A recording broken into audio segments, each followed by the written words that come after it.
Martin St. Louis coached his first game with the Montreal Canadiens, and already the naysayers are starting to talk. Blah, blah, blah, blah, blah. The Sick Podcast is next. Turn up your volume.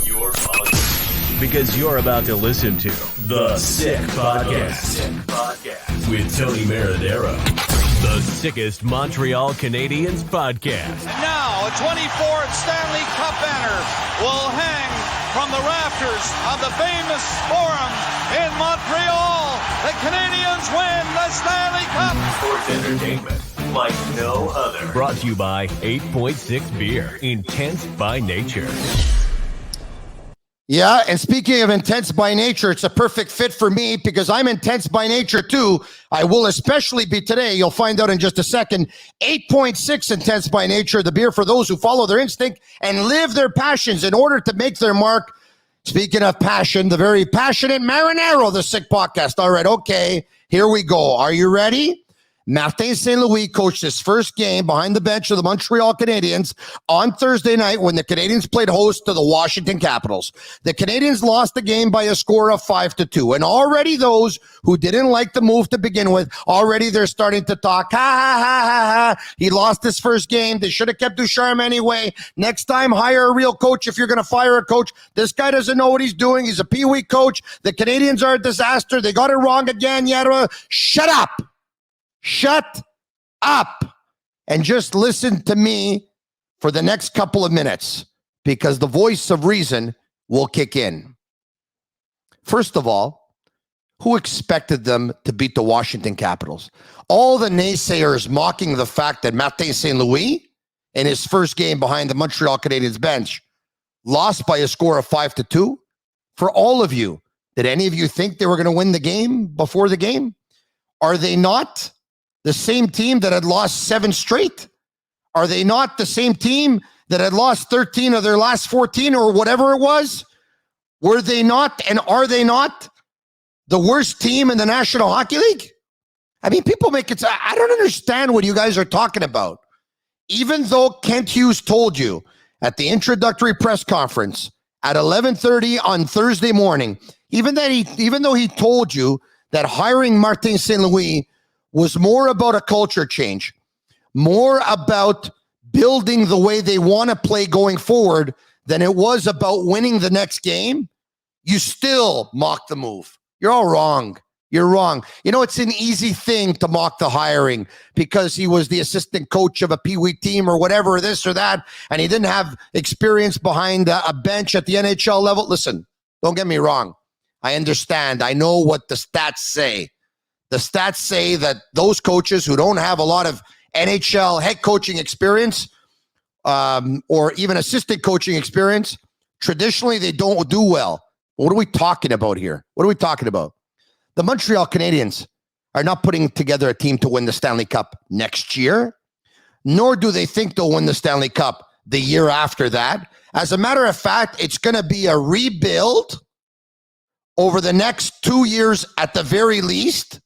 And if it won't be a rebuild, it'll be a reset, it'll be a revamp. You can use whatever name you want. They know they're going to lose more than they're going to win. They know that. They know that they have to build through the draft.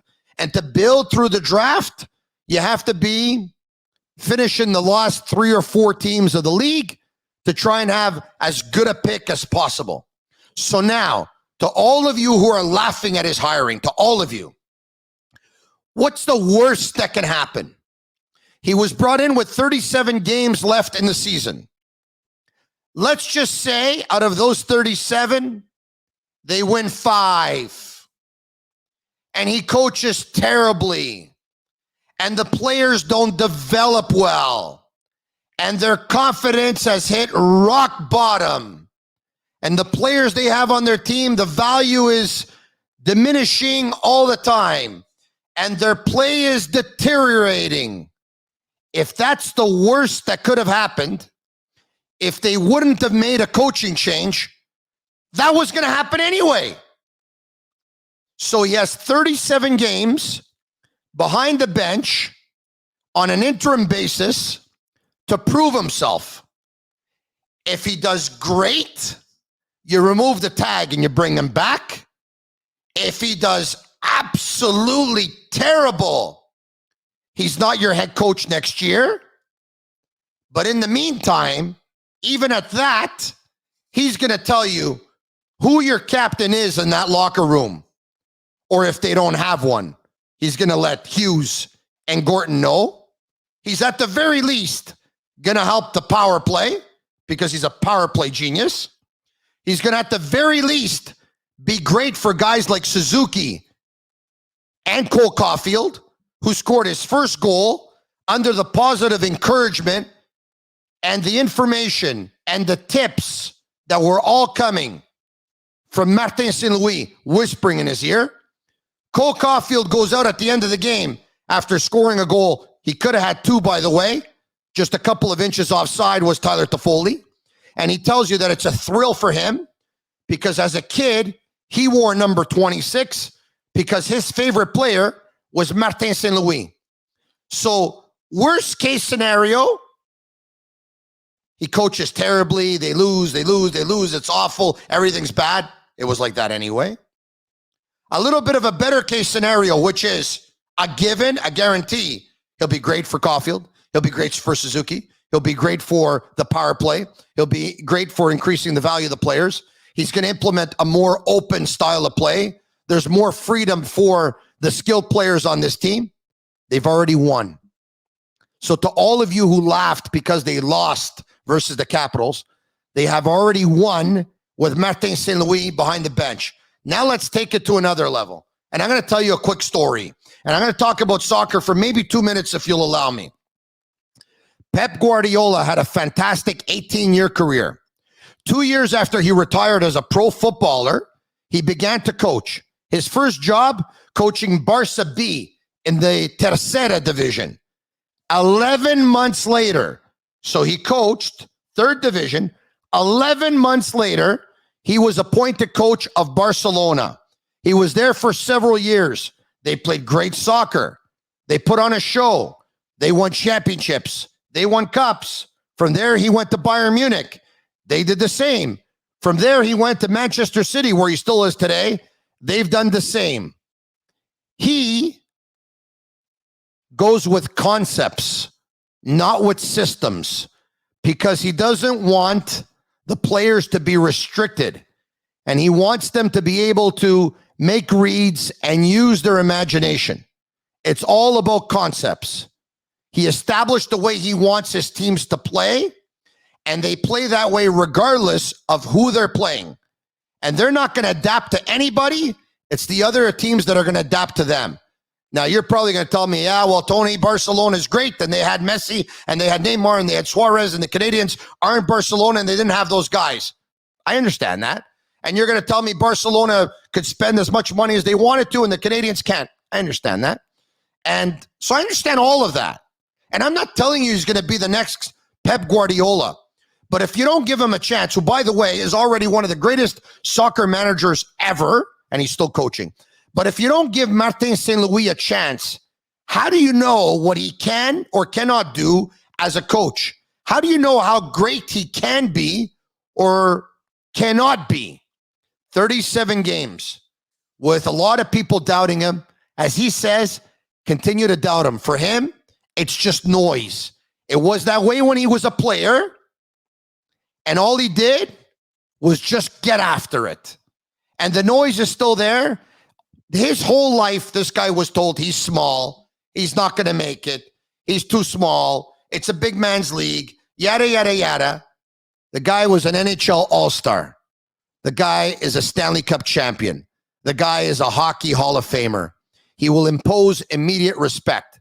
With all due respect to Dominic Ducharme, I think it's safe to say we figured out a long time ago that unfortunately he didn't have the respect of a lot of guys in that locker room. And unfortunately for Dominic, he should have sat Jeff Petrie down, but he never did. He should have made him skip a few shifts, but he never did. He should have made him a healthy scratch, but he never did. Jeff Petrie cannot cheat with Martin St. Louis, because the one thing Martin St. Louis never did when he played was cheat. The one thing he never did was cut corners. And Jeff Petrie can't look at his coach this time and say, tell me whatever you want. I don't respect what you're saying because you never played in the National Hockey League. St. Louis did. You can't cut corners with this guy. He's going to make sure you give 100%. He's going to make sure you work hard. And don't forget, the Canadiens, they need to sell tickets. Between now and the end of the year, the owner of the Canadiens and the shareholders, they want to make money. They don't want an empty arena. They want you to go to the arena.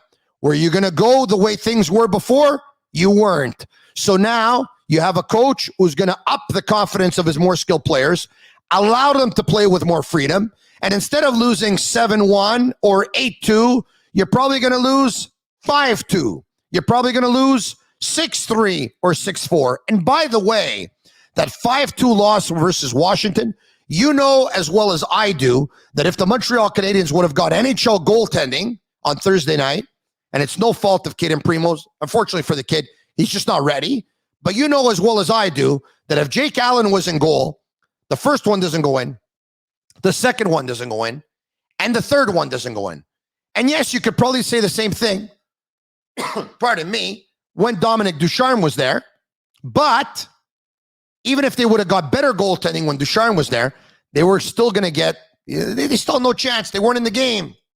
So they lose that score 5-2. They lose that game 5-2. They're down by a score of 4-2.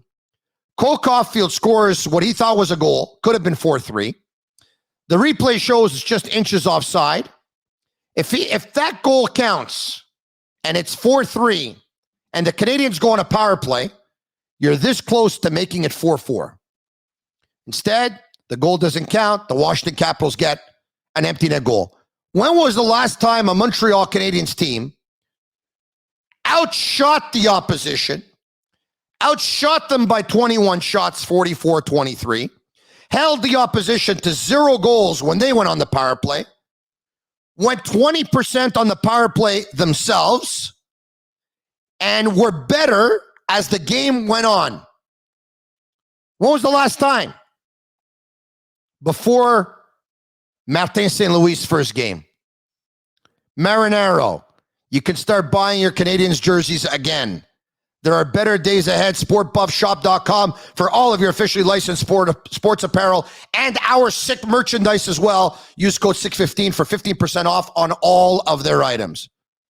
I say to you again, what do they have to lose? For all of you still laughing, just answer my question. What do they have to lose? Worst case scenario, they would be as bad as they were before the coaching change. If you don't change the coach, they still would have been bad. But think of how good it can be.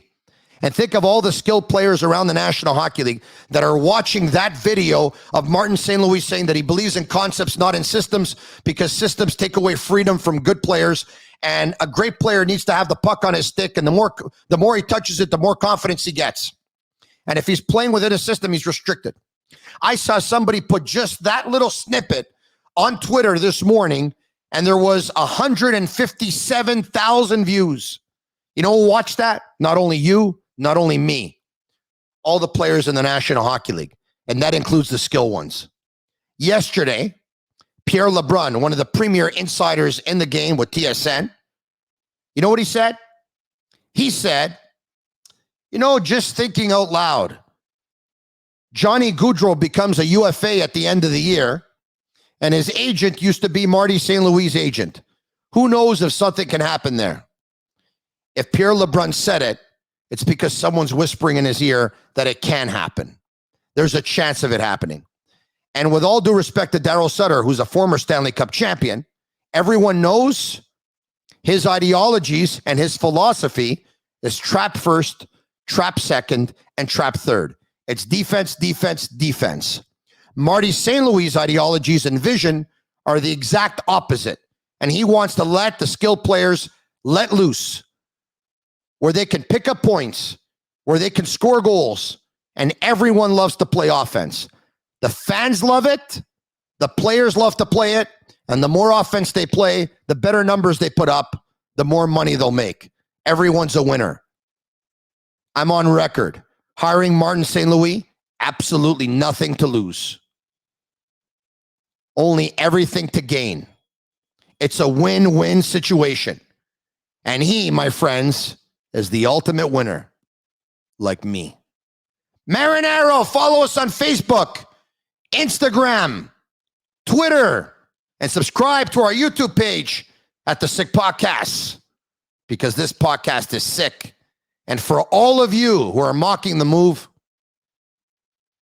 if you don't want to get on the bandwagon, we don't need you. Bye-bye. Ciao for now. The Sick Podcast. And that's a wrap. Hope you don't miss us too much until next time. Follow The Sick Podcast with Tony Marinaro on YouTube, Instagram, Facebook, Google Play, and Apple Podcasts. The Sick Podcast is brought to you by 8.6, Intense by Nature.